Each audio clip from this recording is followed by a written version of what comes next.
Let's go deeper into this Iran situation with Kansas Republican Congressman Mike Pompeo. He's a member of the House Intelligence Committee.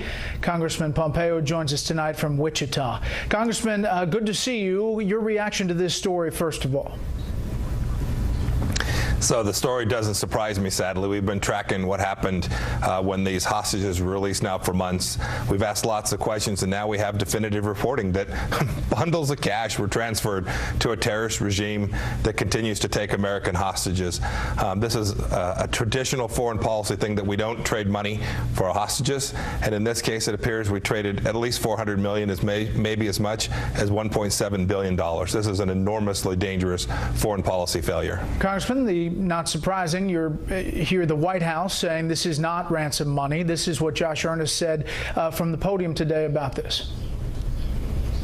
This $400 million is actually money that the Iranians had paid into a U.S. account in 1979 as part of a transaction to procure military equipment. So what the United States did was resolve a long-standing claim at The Hague that saved the American people potentially billions of dollars.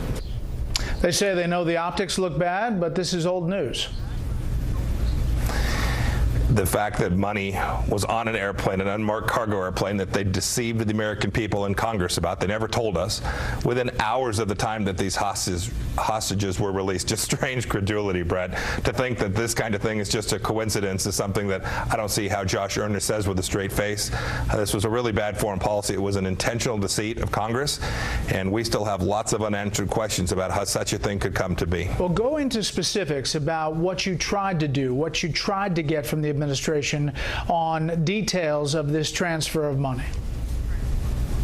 Yes, sir. Well, back in January, I sent a letter to the State Department asking a number of questions. Why was the money transferred? For what purpose was it transferred? How was it transferred?